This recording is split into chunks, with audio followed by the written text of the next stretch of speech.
Hello friends, कैसे हैं आप लोग। आशा करता हूं आप सभी बहुत अच्छे होंगे और आप सभी की तैयारी बहुत अच्छी चल रही होगी। जैसा कि आप देखे होंगे यार, बहुत टाइम तक हम लोग कुछ वीडियो लेके नहीं आ पाए आपके लिए।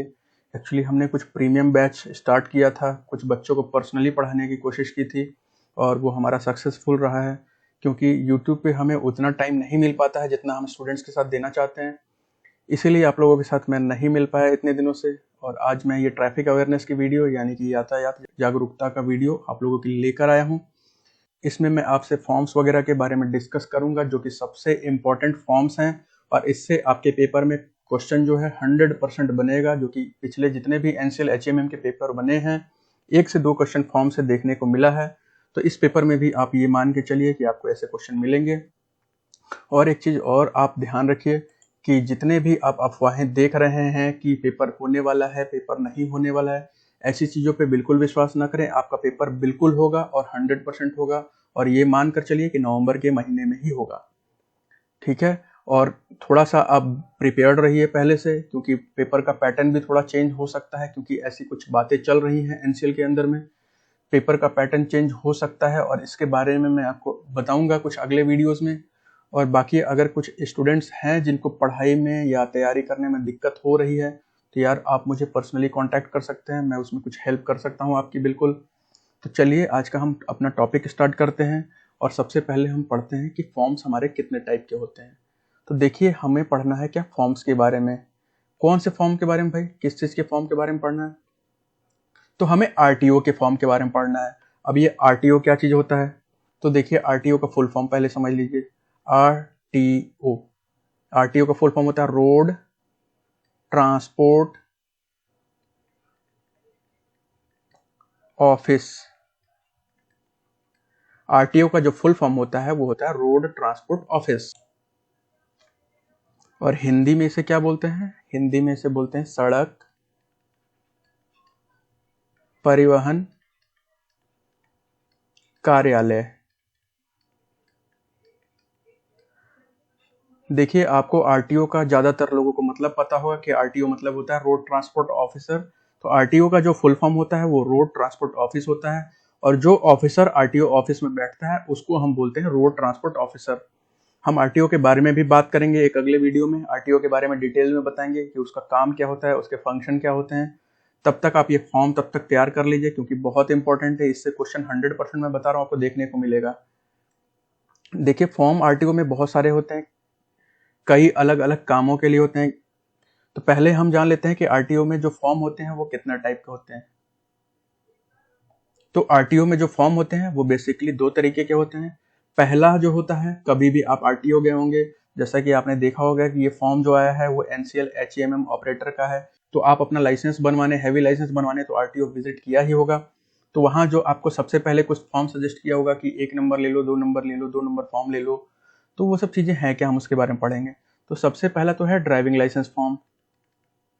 Driving licence form, driving licence licence form form. तो एक तो होता है ड्राइविंग लाइसेंस हम बनवाने जाते हैं तो उसके रिन्यूअल के लिए, और बाकी चीज़ें बहुत सारी होती है, नाम चेंज और ये सब, उसके बारे में हम आगे बात करेंगे डिटेल में। और दूसरा हम किस लिए जाते हैं? हम व्हीकल रजिस्ट्रेशन के लिए जाते हैं। व्हीकल रजिस्ट्रेशन यानी कि वाहन को पंजीकृत कराने, वाहन पंजीयन के लिए जाते हैं। तो चलिए हम एक एक करके फॉर्म्स को समझते हैं। वाहन पंजीकरण करने के लिए एक फॉर्म होता है और दूसरे फॉर्म होते हैं जो ड्राइविंग लाइसेंस बनवाने के लिए। तो सबसे पहले हम अपना पार्ट 1 जो कि पहला भाग है हमारा ड्राइविंग लाइसेंस फॉर्म लिस्ट के बारे में समझ लेते हैं कि कौन कौन से फॉर्म है और क्या क्या काम आते हैं। देखिए, मैं आपको सिर्फ 14 फॉर्म के बारे में बता रहा हूँ। और फॉर्म के बारे में अगर आपके पेपर में क्वेश्चन बना तो इससे बाहर बिल्कुल भी नहीं बनेगा। ये मैं आपको 100% एश्योरिटी के साथ बता रहा हूँ, क्योंकि एनसीएल को आपका सिर्फ और सिर्फ ट्रैफिक अवेयरनेस का टेस्ट लेना है। उसको ये नहीं जानना है कि आप आरटीओ बन सकते हैं या नहीं बन सकते। उसको सिर्फ ये जानना है कि आप एक अच्छे ड्राइवर बन सकते हैं या नहीं बन सकते हैं। तो एक अच्छे ड्राइवर बनने के लिए या तो आप कोई गाड़ी खरीदते हैं उसके रजिस्ट्रेशन से रिलेटेड, या तो अपना ही लाइसेंस बनवाने के लिए ही आपको आरटीओ की जरूरत पड़ती है। तो चलिए सबसे पहला फॉर्म हम देख लेते हैं। सबसे पहला फॉर्म है हमारा फॉर्म 1। सिर्फ आपको ज्यादा कुछ याद नहीं रखना है, फॉर्म का नंबर याद रखना है और ये किस काम आता है ये भी याद रखना है। फॉर्म 1 आप याद रखिएगा। जो फॉर्म 1 का यूज होता है वो किस लिए होता है? Application cum declaration as to physical fitness. Application cum declaration to physical fitness, English में ही नाम याद रखिएगा। और ये फॉर्म का काम क्या होता है? तो इस फॉर्म का ये काम होता है, इस फॉर्म में हम आरटीओ को ये फिलअप करके बताते हैं कि हम फिजिकली फिट हैं, मेरे दोनों हाथ और मेरे दोनों पैर बिल्कुल सलामत हैं और मैं गाड़ी चलाने के लिए, मैं वाहन चलाने के लिए बिल्कुल फिजिकली फिट हूँ। और इस फॉर्म में एडिशनल कुछ भी इंफॉर्मेशन नहीं दिया जाता है, सिर्फ यही दिया जाता है कि कोई डिसेबिलिटी है, कोई हाथ छोटा है या कोई हाथ नहीं है, या कोई पैर छोटा है या पैर नहीं है, या कोई मेरे को उस तरीके की बीमारी है, या कुछ पीने की आदत है, अल्कोहल की लत है, कुछ उस तरीके का ही ये फिजिकल फिटनेस फॉर्म होता है। इसका बहुत ज़्यादा इंपॉर्टेंट नहीं होता है, बट जब भी आप लाइसेंस बनवाने जाते हैं आपसे ये फॉर्म बिल्कुल भरवाया जाता है, बट आपको पता नहीं चलता है। तो चलिए हम चलते हैं अपने अगले फॉर्म पे। अगला फॉर्म है 1A, फॉर्म 1A। अब भाई फॉर्म 1A क्या बताता है? फॉर्म 1A हमें ये बताता है कि हम मेडिकल सर्टिफिकेट का फॉर्म है। किस लिए है? मेडिकल सर्टिफिकेट देना होता है। तो मेडिकल सर्टिफिकेट में क्या बताना होता है? तो मेडिकल सर्टिफिकेट में हमें ये बताना है कि जो फॉर्म 1 हमने फिलअप किया है, जो पिछला फॉर्म हमने देखा था कि फॉर्म 1 में कुछ होता है कि हम फिजिकली डिसेबल्ड नहीं हैं, सिर्फ वही चीज लिखा जाता है, बट ये चीजें एक्चुअल में होती नहीं है। कभी आप जाते हैं आरटीओ में लाइसेंस बनवाने तो आपको ये नहीं कहा जाता है कि आप डॉक्टर से लिखवा के लाइए ऐसा और वैसा। तो आप ये फॉर्म फिलअप तो करते हैं बट किसी डॉक्टर की जरूरत नहीं पड़ती है। आरटीओ में इसको अपने आप ही अप्रूव मान लिया जाता है, आपको देखते हुए कि आप बिल्कुल ठीक हैं, आपके दोनों हाथ पैर बिल्कुल सही सलामत हैं, उसके बिहाफ पे इस फॉर्म को अप्रूव समझा जाता है। चलते हैं हम अपने अगले फॉर्म पे।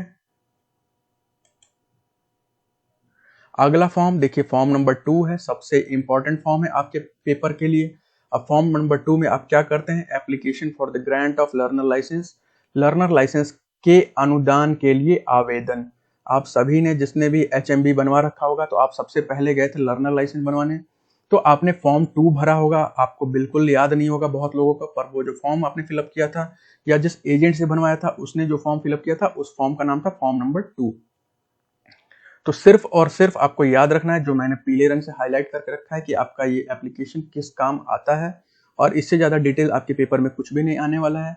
क्वेश्चन सिर्फ यही होगा कि फॉर्म 2 किस काम आता है। 4 ऑप्शन दे दिए जाएंगे, उसमें से एक ऑप्शन ये रहेगा, application for grant of learner licence. तो आपको इसी पर टिक मारना है। चलते हम अपने अगले फॉर्म पे। अगला फॉर्म देखिए, फॉर्म नंबर 4 है। अब ये फॉर्म नंबर 4 क्या होता है? ये होता है application for licence to drive. अब ये क्या चीज है भाई? अभी आपने पीछे भरा था फॉर्म नंबर 2, वो किस लिए भरा था? वो हमने लर्नर का लाइसेंस पाने के लिए भरा था। अब हम फॉर्म नंबर 4 परमानेंट लाइसेंस के लिए भरेंगे। इसको परमानेंट लाइसेंस के लिए भी बोला जाता है। परमानेंट लाइसेंस, जब आप लाइसेंस बनवाने गए होंगे तो पहले फॉर्म 2 भरे होंगे, फिर उसके बाद आपको कुछ टाइम दिया गया होगा कि आप कम से कम 30 दिन बाद आइए, गाड़ी जाइए सीखिए, वाहन को चलाना सीखिए पहले, 30 दिन बाद आए, लेकिन 180 दिन से पहले आए, ताकि इस फॉर्म के लिए अप्लाई किया जा सके। इस फॉर्म को भरने के लिए आपको फॉर्म 2 भी अटैच करना पड़ेगा, यानी आपको अपना लर्नर लाइसेंस भी इसमें लगाना होगा। तो इस फॉर्म का नाम याद रखिएगा, application for licence to drive. इसी को बोलते हैं परमानेंट लाइसेंस के लिए आवेदन। चलते हैं हम अपने अगले फॉर्म पे। देखिए फॉर्म नंबर 8 है। अब ये फॉर्म नंबर बहुत ही इंपॉर्टेंट है आपके लिए, आप बहुत लोगों को पता भी होगा। ये फॉर्म देखिए क्या कहता है? ये फॉर्म कहता है application for the addition of a new class of vehicle to a driving licence. Driving licence के लिए नए वर्ग के वाहन के लिए आवेदन। अब भाई ये की चीज क्या है? तो आपने देखा होगा कि पहले आप सभी के पास LMV लाइसेंस था, यानी कि लाइट मोटर व्हीकल। जब NCL का फॉर्म आया तो आपसे बोला गया कि आपके पास HMV होना चाहिए, यानी कि हैवी मोटर व्हीकल। तो आप जब लाइट मोटर व्हीकल आपके लाइसेंस में ऑलरेडी था और आप जब HMV भी उसमें ऐड कराने गए थे, जब आप अपने लाइसेंस में HMV को भी ऐड कराने गए थे, तो आपने ये फॉर्म नंबर 8 ही भरा था, फॉर्म नंबर 8 को फिलअप किया था। तो ये फॉर्म किस लिए होता है? Application for the addition of new class. अगर आपके पास 2 व्हीलर का है, उसमें 4 व्हीलर ऐड कराना है LMV, तो भी यही फॉर्म भरेंगे। अगर आपके पास LMV है और HMV ऐड कराना है तो भी हम यही फॉर्म भरेंगे। किसी भी दूसरे चीज के लिए ट्रैक्टर भी इंडोर्स कराना है, अगर आप LMV है तो ट्रैक्टर इंडोर्स के लिए, HMV प्लस ट्रैक्टर के लिए तो भी आप यही फॉर्म भरेंगे। आपके अपने लाइसेंस में कुछ भी चेंज कराना है क्लास में कि दूसरे वाहन ऐड करने हैं या हटाने हैं तो वो फॉर्म 8 से ही होगा। चलते हैं हम अपने अगले फॉर्म पे। तो अगला हमारा जो फॉर्म है ये फॉर्म 9 है। ये भी बहुत लोगों ने भरा होगा। फॉर्म 9 का यानी कि फॉर्म नंबर 9 का काम क्या होता है, तो आपका कभी भी लाइसेंस जब एक्सपायर हो जाएगा तो आप उसको दोबारा जब रिन्यू करवाने जाएंगे तो आप यही फॉर्म भरेंगे, फॉर्म नंबर 9। तो आप याद रखिएगा ये किस लिए होता है, रिन्यूअल ऑफ ड्राइविंग लाइसेंस होता है। आप अपना ड्राइविंग लाइसेंस को नवीनीकृत कराना चाहते हैं, उसको रिन्यू कराना चाहते हैं तो आपको फॉर्म नंबर 9 फिलअप करना पड़ेगा। अब हम चलते हैं अपने दूसरे पार्ट में। देखिए ड्राइविंग लाइसेंस से रिलेटेड आपको सिर्फ और सिर्फ यही 7 फॉर्म आपके लिए सबसे इंपॉर्टेंट हैं और आपको यही 7 फॉर्म पढ़ना है। बहुत सेलेक्टेड चीजें आती हैं और ड्राइविंग लाइसेंस से रिलेटेड सिर्फ इतने ही फॉर्म होते हैं जो आपके लिए इंपॉर्टेंट हैं। तो हम शुरू करते हैं अपना दूसरा पार्ट जो कि व्हीकल रजिस्ट्रेशन फॉर्म्स होते हैं, यानी कि वाहन जब हम नया खरीदते हैं उसको पंजीकरण कराने के लिए या हमारे पास पुराना वाहन होता है उसको ट्रांसफर करने के लिए हम कौन कौन से फॉर्म का यूज करते हैं, अब हम उसके बारे में भी जान लेते हैं।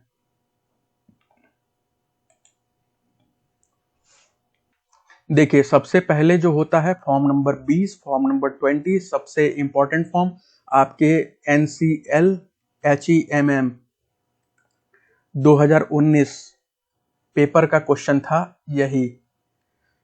फॉर्म नंबर 20 क्या होता है, application for registration of motor vehicle, motor वाहन पंजीकरण के लिए आवेदन।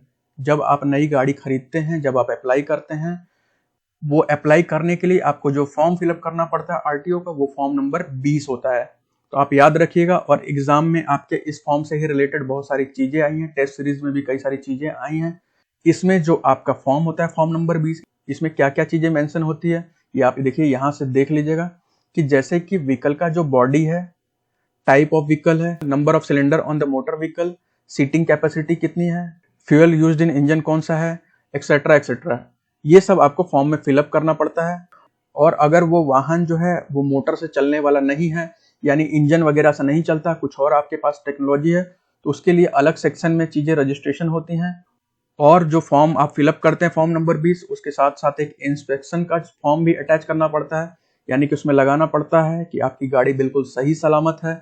अगर हिंदी में बात करें, शरीर नहीं होगा यहाँ, यानी कि बॉडी की बात कर रहा है। बॉडी कौन सी, भाई गाड़ी की बॉडी की बात कर रहा है। बॉडी का प्रकार, वाहन का प्रकार कौन सा है, जैसे कि कौन सा मॉडल है, कौन सा टाइप है, कार है, पिकअप है, क्या है।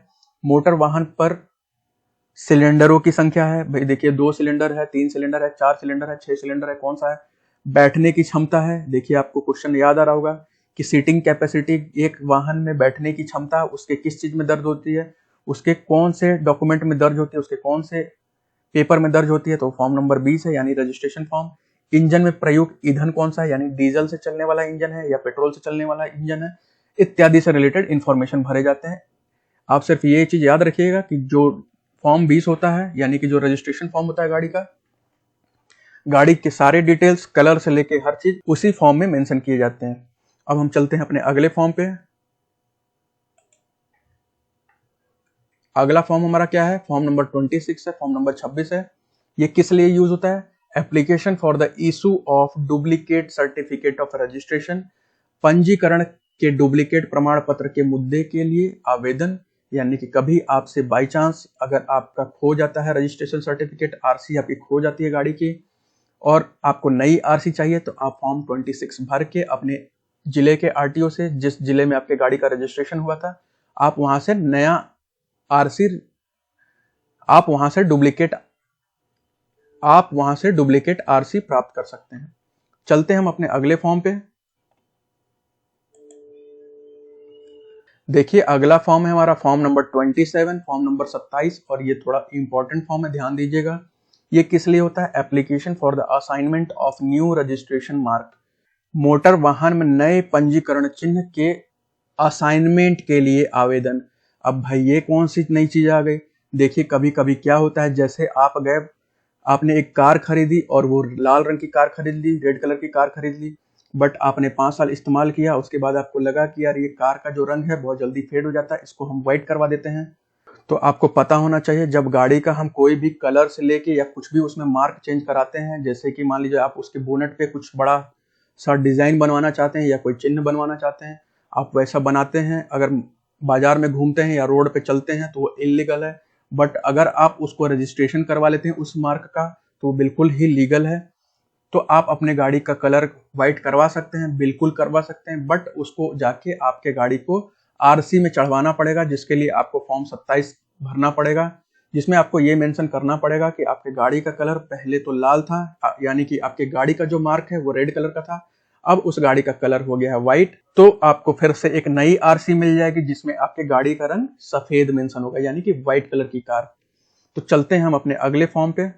सिर्फ आप फॉर्म के नाम याद रखिएगा, बहुत ज्यादा डिटेल में जाने की जरूरत नहीं है, आपके पेपर में नहीं पूछा जाएगा। अब देखिए फॉर्म नंबर 28 है, फॉर्म नंबर 28 है। ये किस काम आता है?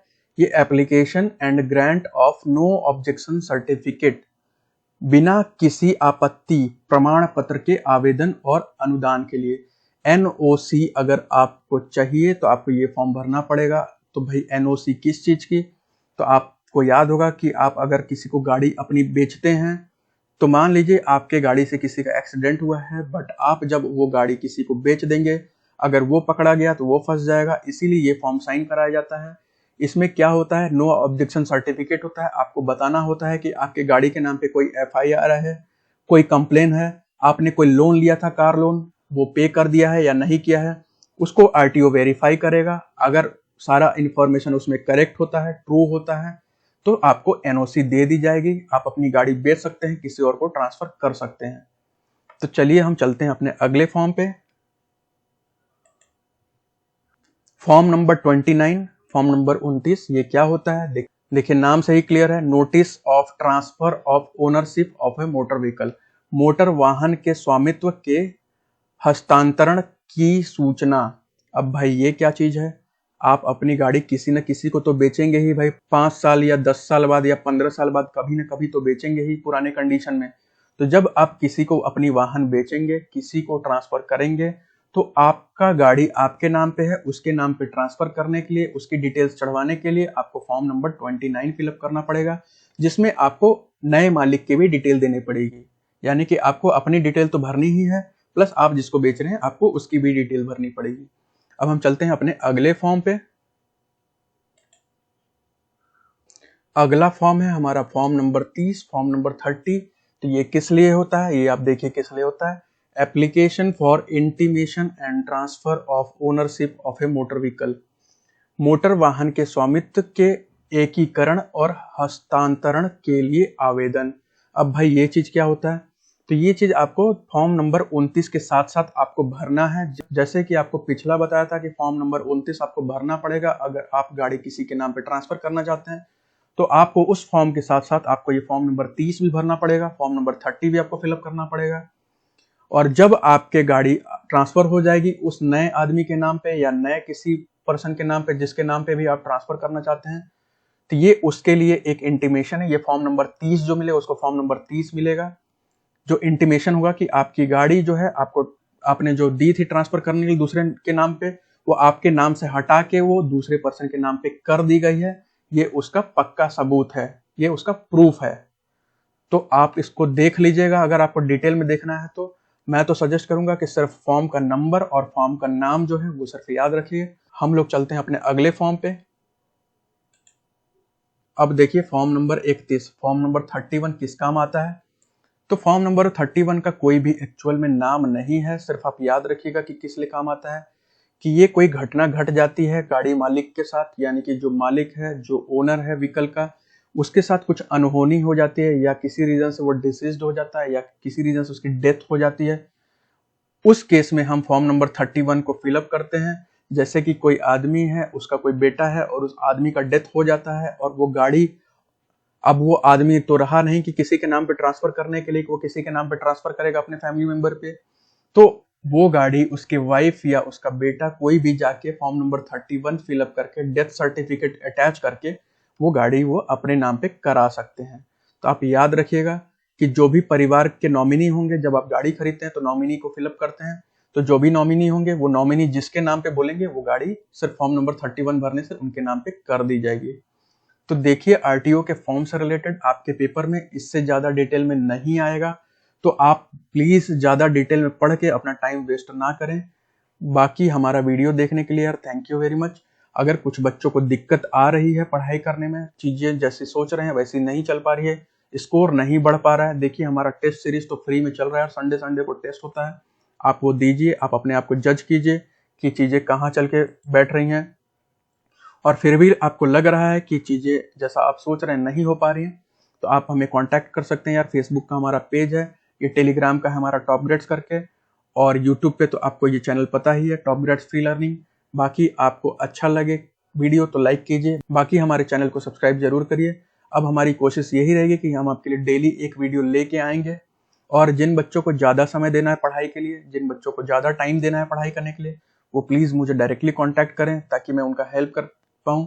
लाइव क्लासेस की ज़रूरत हो तो वो भी हमारे पास अवेलेबल है, उसको भी हम करेंगे। बाकी आप अपना ध्यान दीजिए, हम मिलते हैं आपसे अगले वीडियो में। Bye bye and take care.